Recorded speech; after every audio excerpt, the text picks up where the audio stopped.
Point number 1 گوشت سے متعلق بہتر اور مستحب عمل یہ ہے کہ گوشت کے 3 حصے کیا جائے. ایک حصہ فقراء کو دیا جائے, دوسرا حصہ اپنے دوستوں اور عزیز و اقارب کو دیا جائے, اور تیسرا حصہ اپنے گھر والوں کے لیے رکھے. یہ صرف مستحب ہے, کوئی واجب نہیں ہے. پہلا پوائنٹ. دوسری بات, سارا گوشت اپنے گھر والوں کے لیے بھی رکھ سکتے ہیں, یہ بھی جائز ہے, اگرچہ مستحب نہیں ہے لیکن جائز ہے. نمبر 3, قربانی کا گوشت آپ خود کھا سکتے ہیں, کسی کو بھی دے سکتے ہیں, چاہے وہ سید ہو, غیر سید ہو, مالدار ہو, فقیر ہو, مسلمان ہو, غیر مسلم ہو, کسی کو بھی دے سکتے ہیں. آپ غیر مسلم کو بھی دے سکتے ہیں, کیونکہ یہ واجب صدقہ نہیں ہے. نمبر 4, قربانی کا گوشت فروخت کرنا جائز نہیں ہے. جانور کا گوشت فروخت کر دیا تو اس سے حاصل ہونے والی قیمت صدقہ کرنا واجب ہے.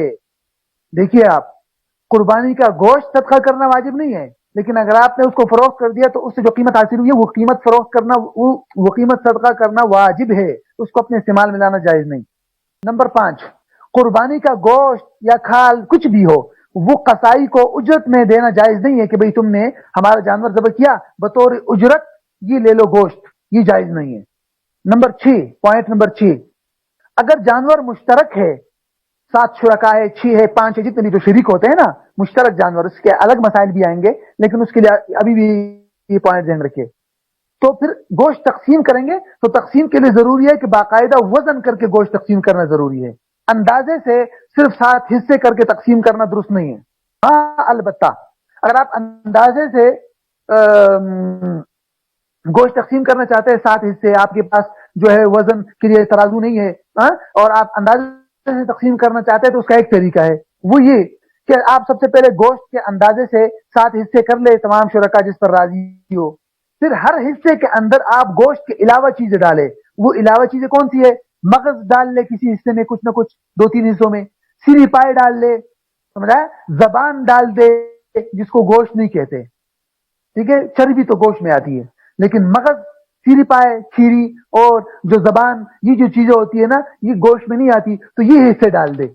اور اس کی وجہ کیا ہے وہ ہر ایک کو سمجھ نہیں آتی, کیونکہ گوشت کا گوشت کے ساتھ تبادلہ لازم آتا ہے اور سود ہے, اور اگر ہم سیری پائے ڈال دیں گے تو یہ الگ جنس کی چیز ہے, تو پھر وہ جو مسئلہ ہے بعض لوگوں کو معلوم ہوگا. لیکن بہرحال یہ ذہن میں رکھ لیجئے, اگر اندازے سے تقسیم کرنا ہے تو کیا کرنا ہوگا؟ سب سے پہلے تمام شرکاء کی رضامندی سے اندازے کے ساتھ 7 حصے کر لے, اور پھر ہر حصے کے اندر کچھ نہ کچھ ڈال لے. مثلا 1-2 حصوں میں مغز ڈال دیا, 1-2 حصوں میں آپ نے سیری پائے ڈال دی, 1-2 حصوں میں زبان ڈال دی, تو پھر ایسے اندازے سے آپ تقسیم کر سکتے. گوشت سے متعلق آخری پوائنٹ, اگر بڑا جانور ہے اور اس کے تمام جو حصہ داران ہیں ان کا کھانا پینا ایک ساتھ ہے, گھر میں مشترک ہے, سب ایک ساتھ کھاتے ہیں, تو پھر گوشت کو تقسیم کرنا کوئی ضروری نہیں ہے, کیونکہ ایک ساتھ کھاتے ہیں تو پھر کوئی تقسیم کرنا ضروری نہیں. ہاں ایک اور پوائنٹ یہ بھی ذہن میں رکھ لیجیے, ابھی ذہن میں آیا, آپ نے دیکھا ہوگا شرکاء جب مختلف شرکاء ہوتے ہیں نا, وہ جب جانور ذبح کرتے ہیں تو اس جانور کو ابھی مکمل طور پر جانور تیار نہیں ہوتا, اس کو ابھی کاٹتے ہیں کہ اس سے پہلے ہی وہ جو کلیجی ہوتی ہے اس کو نکال کر تمام شرکاء کی اجازت سے وہ کسی ایک شریک کے گھر میں پکا کر پھر کھاتے ہیں, تو اس میں کوئی حرج نہیں, جب تمام شرکاء راضی ہے کوئی مسئلہ نہیں. نہیں, کلیجی کو گوشت میں شمار کیا جاتا ہے, اس کو الگ جنس نہیں شمار کیا جاتا.